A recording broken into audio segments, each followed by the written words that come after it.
experience. I saw someone comment in the chat real quick about online banks. Online banks like N26 and ING will give you a Spanish IBAN.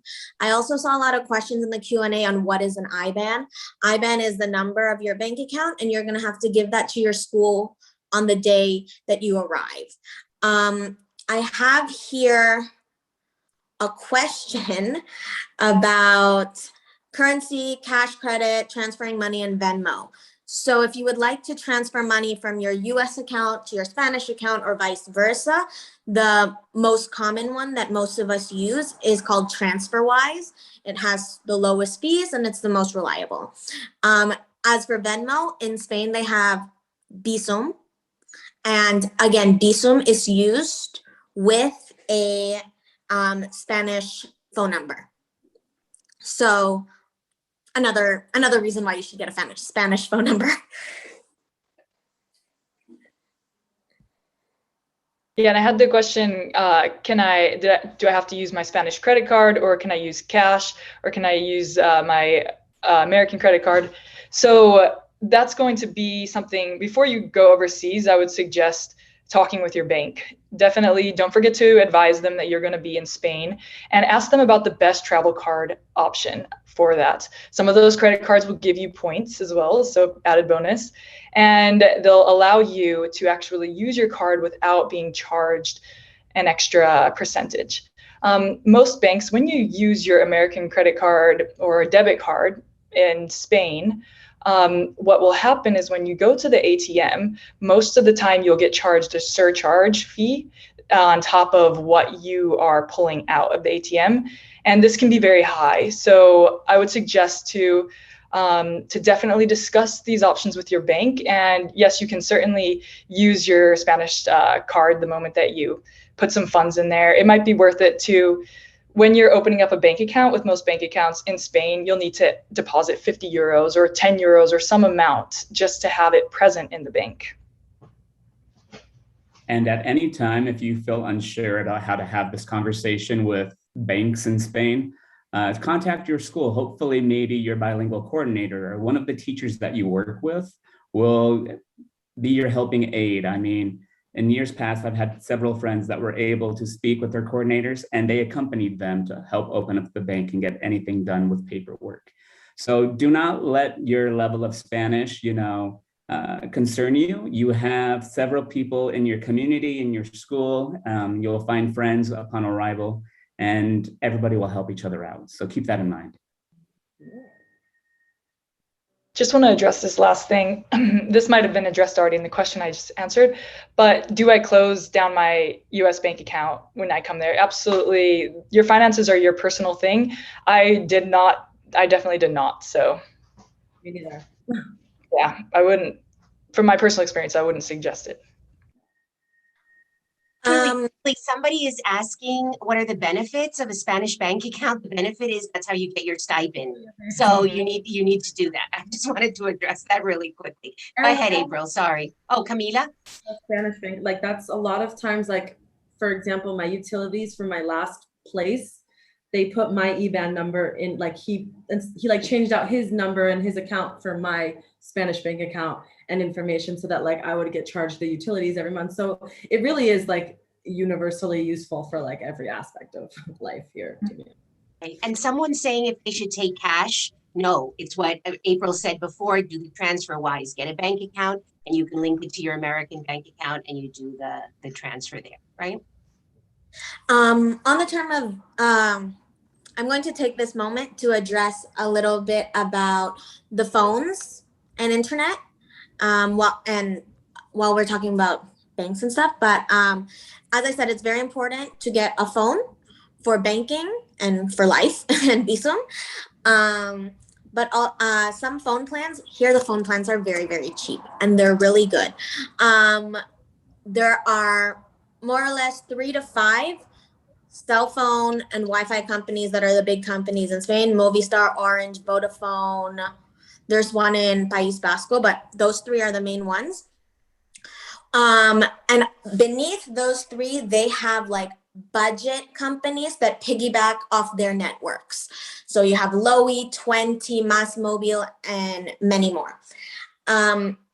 Most apartments come, if you're renting a room, you're probably going to have internet. If you would like to rent an apartment with 3 bedrooms and share it with your friends, you're going to have to put the internet in. Someone said my eyelashes look bomb. Thank you. I'm sorry. So if you're sharing your apartment, you have to get internet.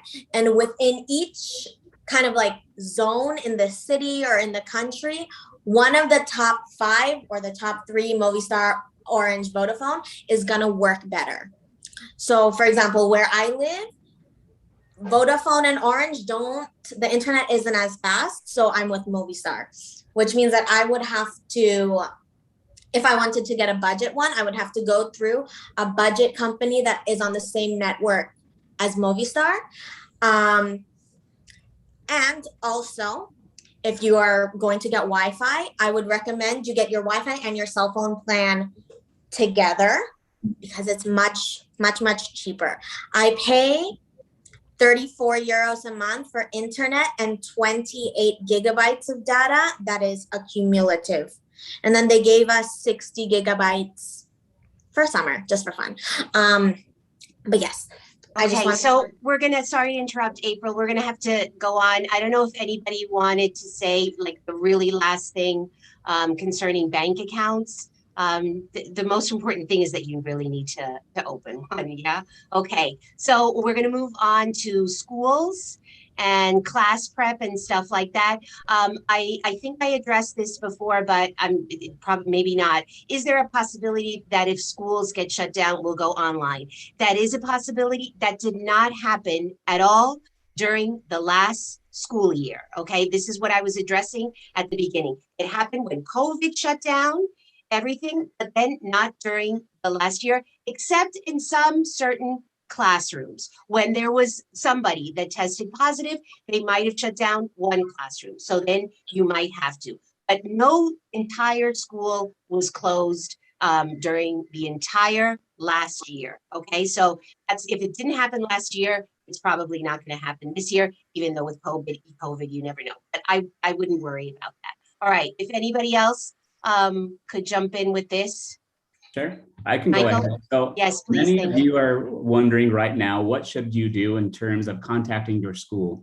Right now, schools are still on holiday here in Spain. What you can do is you should have received an email address on your carta de nombramiento.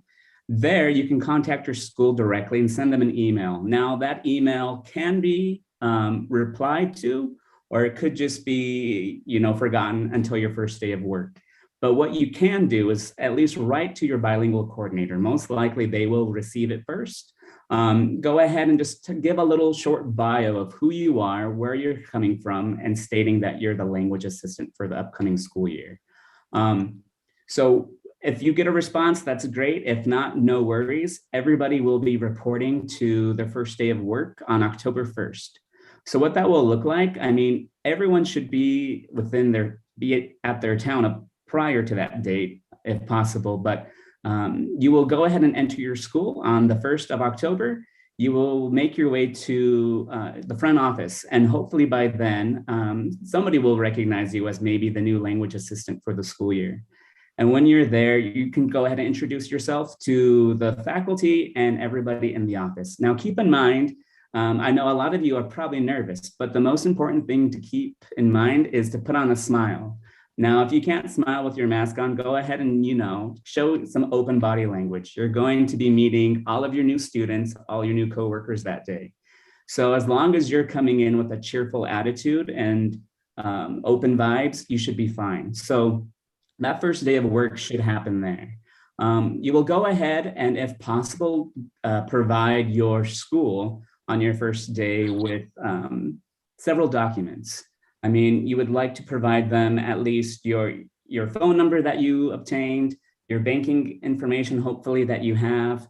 You will also be asked to provide them several more documents as the year progresses. So keep that in mind.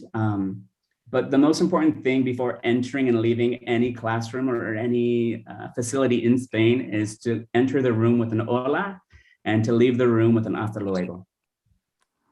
Yes, I totally agree with Michael. Being super conscious of like the hellos and goodbyes is very big. It's like says a lot about you as a person, I think. But also, for the first day, it's very typical for the school and for the teachers to ask you to bring a PowerPoint so that you can go around and present yourself to all the classes, because all the classes will have like all the English speaking classes will have an assistant. So the first week is typically like you going to every single classroom that has an aux in it, and you'll present the PowerPoint and show them and introduce yourself like normal. And then typically the second week or so, if everything is going as planned, then you will get like you'll get your schedule and you'll know like what your day-to-day looks like, and they'll explain it to you and whatnot. But at that point you would have already met everybody like that you need to. So once you see the schedule, like you'll know more or less where you have to be and like what you can expect.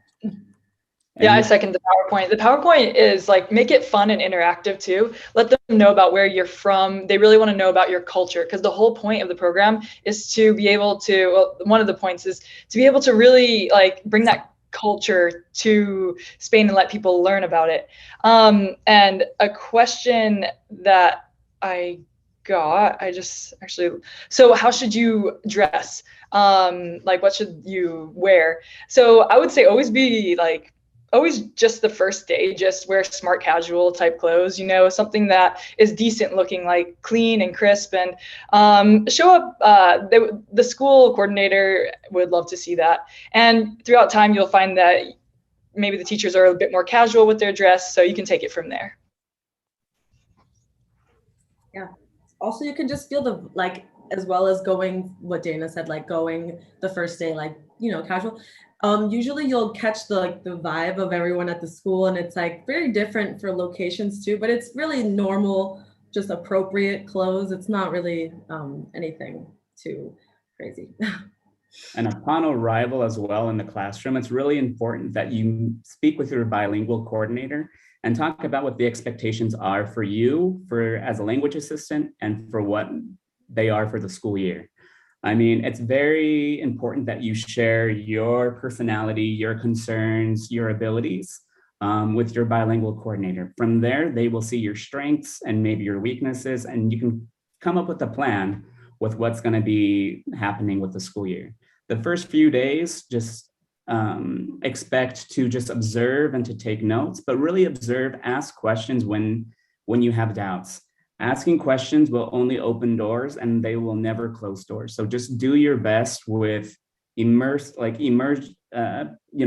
putting yourself in there and putting yourself with what you bring to the table. Yeah.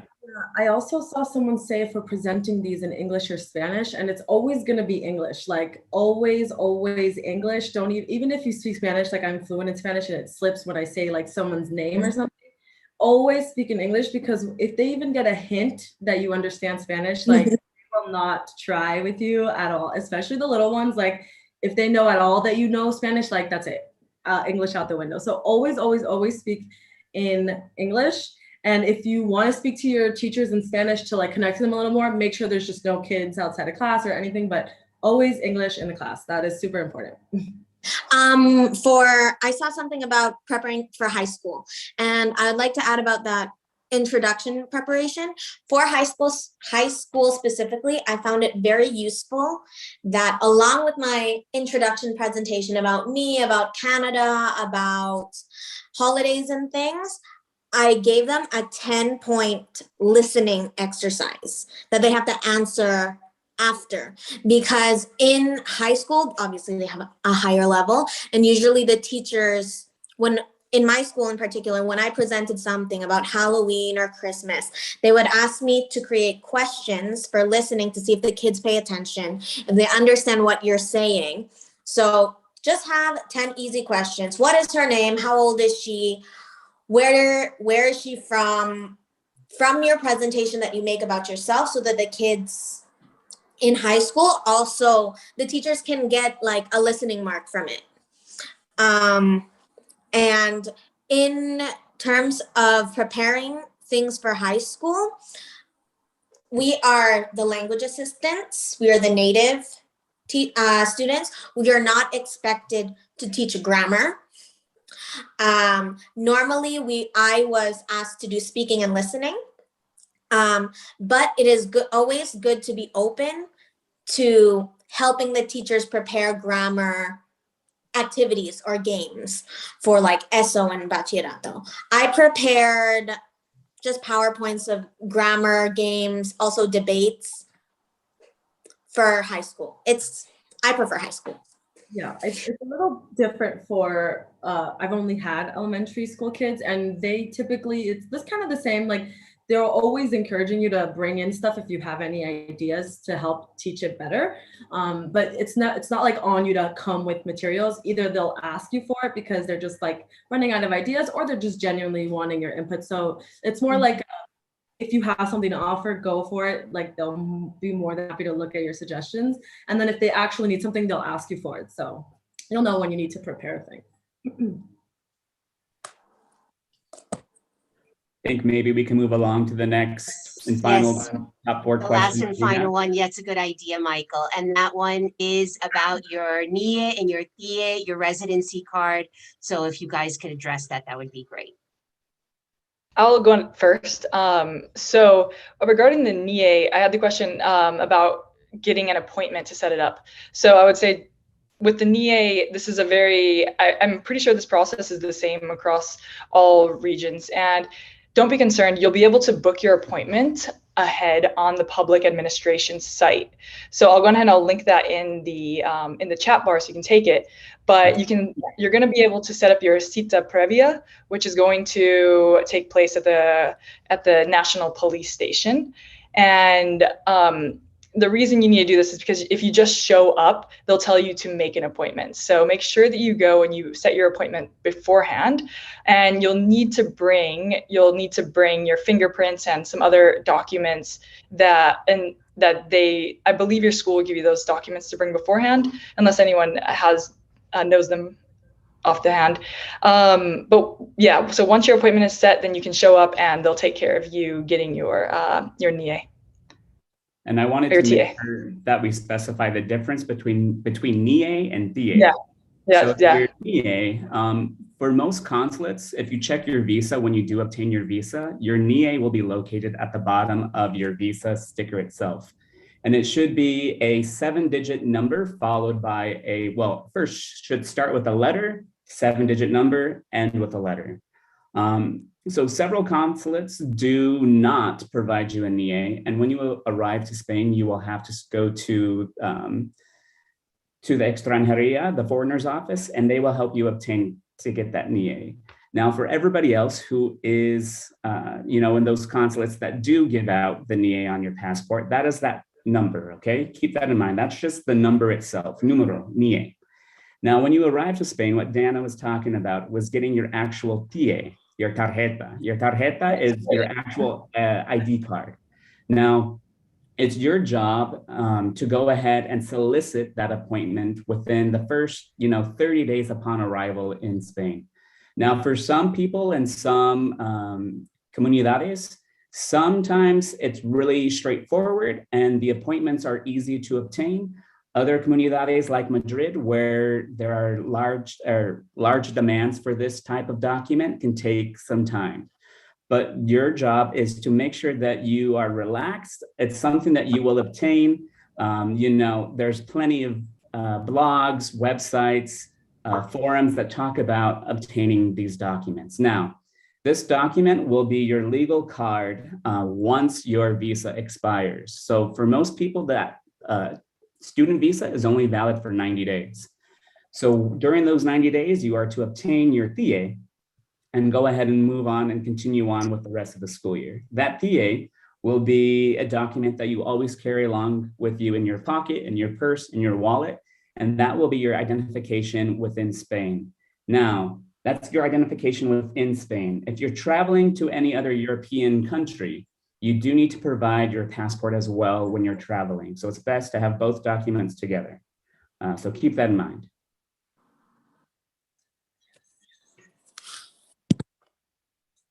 Anything else with NALCAP?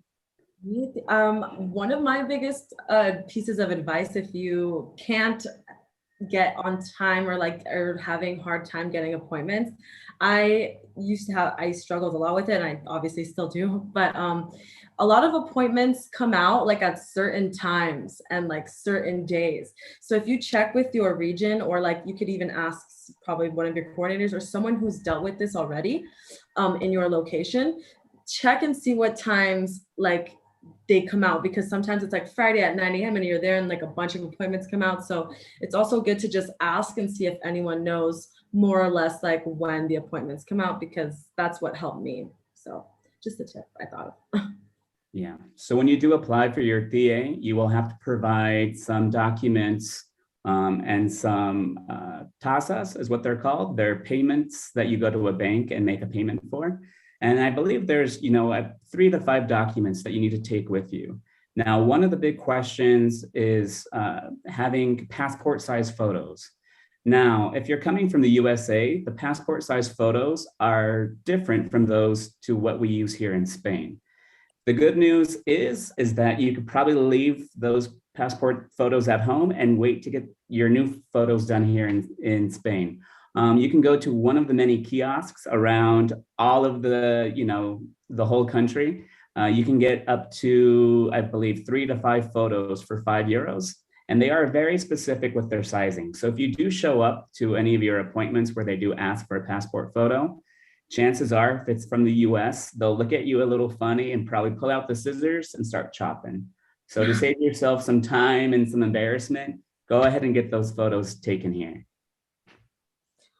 I wanted to add something about the tasas. You have to research the banks, because some banks only accept tasa payments on certain days and certain hours. If you are going to pay a tasa at your bank, for example, my bank is Sabadell, I go to my bank, I can pay with my card. If I'm going to pay a tasa in another bank, for example, Santander, I can only pay in cash. I cannot pay with my Sabadell card. So a tasa is basically the fee that you have to pay to get your TIA, your NIE, to renew your TIA, to renew your NIE, and it's a bureaucratic fee. So be aware of which bank you're going to go to, also the times and days that they allow you to pay for a tasa.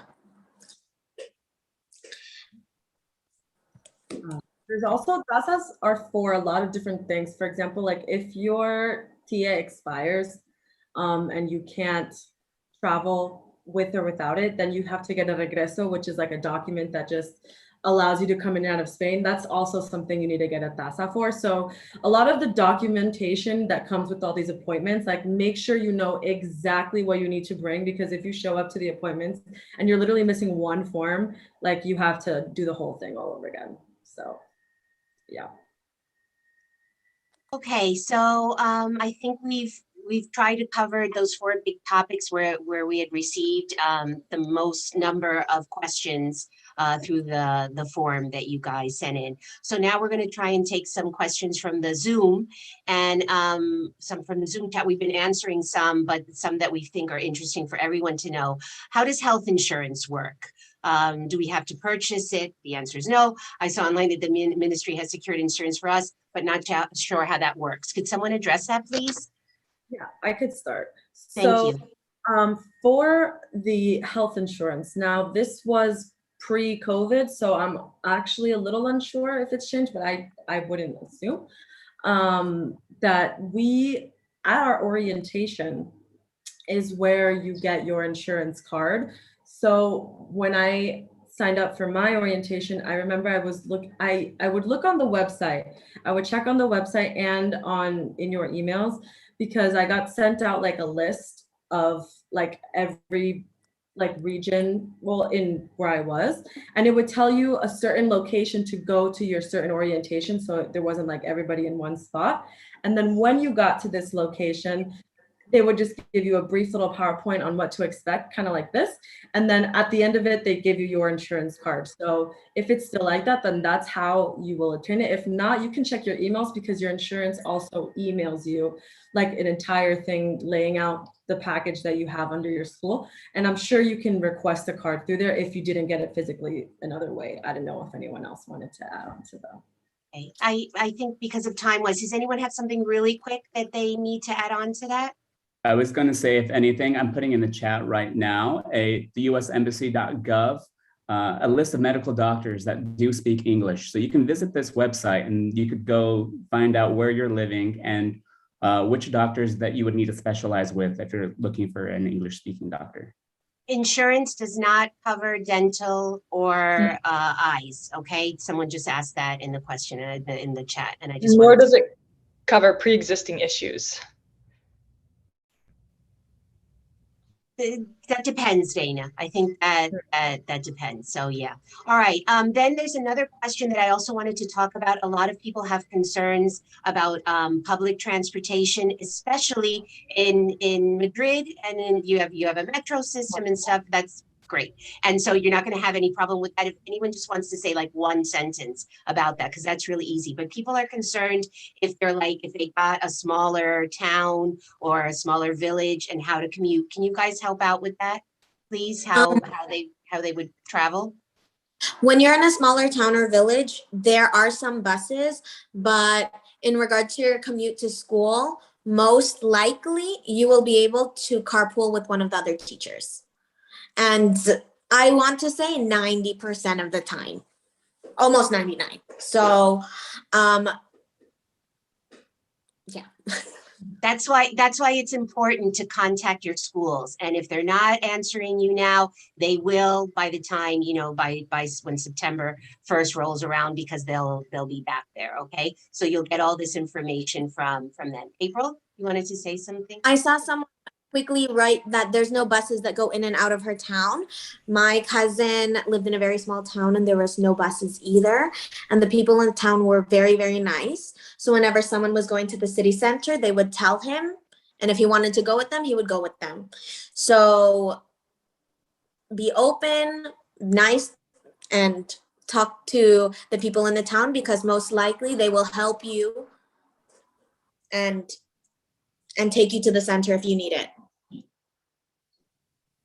Anybody else want to address anything here? No? The thing about Madrid, that you get the Metro card or stuff like that, they'll figure that out at orientation. Somebody asked when orientation is. Each regional education office will tell you when orientation is, okay? We cannot answer today questions specific to any specific region, okay? What tips do you have for those that don't know Spanish when looking for housing? I would say write down the key phrases that you're going to need, and you're going to be messaging a lot of people. So eventually you're going to know what to say, what you need, and you have to practice. So I wrote it down on a piece of paper, like Michael said, in your notes. And as you start messaging them and going to viewings, just repeat the same phrases over and over. And some people might know English also. Yes, that's true. So that's also in case somebody's like really worried about that. Michael, you were going to say something? And worst comes to worst, if you end up butchering a phrase or some vocabulary, most likely they'll be offering to help you. So, work with them, they'll work with you. Just be open-minded, they'll help you, but thank them for their time. And if it's not your first few choices, at least it's practice, and you're going to move forward till you get to your new home. Also, use Google Translate, and in any case, like buddy up with somebody in your town who does speak Spanish, like another auxiliar, and have them like perhaps ask them if they can come with you, or if you can call them up on the phone while you're there, and they can actually talk you through all your questions to the person. So just get creative. It definitely works. My roommate, she didn't speak at all English, and she would just go to the bank and have like Google on her phone ready and would read off it. And it's like, they're going to be able to tell like the gist of what you're trying to say. As long as you're communicated politely and with patience, like you'll come across fine. Okay, and then just this really last thing, someone said, I found a room to rent on Facebook from a local, and they aren't asking for money or anything before I arrive. Is this still suspicious? Please, please, please. I mean, Michael's like, waving his finger. Please don't get anything before you're in Spain, right? Can you guys just address this again? This is really important. You must be in Spain in order to sign for your lease to begin with. Do not sign for a lease via Facebook, via Gmail. You must be in person. You want to see the flat in person because pictures are very deceiving. People are deceiving. And you have to protect yourself. If you're wiring money back and forth, you're going to be out of money. So just wait till you arrive and you'll find a place. Yeah, for sure. Okay. All right. So I know you have a gazillion more questions. I know you'd be here for 5 hours, but we can't answer every single question. This is part of the experience. Doing NALCAP is just so much about personal growth and personal development. And really, you will figure this all out. These 4 people did, and they're absolutely marvelous, and they're alive, and they're happy, and they love the program. So really, thank you for joining us today. I really apologize for the technical difficulties we'll try and figure out something with the recording. If not, this one will be on our YouTube channel. And really, the best of luck in Spain. I'm sure it'll be an experience of a lifetime. Thank you. And thank you so much to our interns. And thank you to everybody for coming today. Bye. Bye. Bye. Thank you. Bye.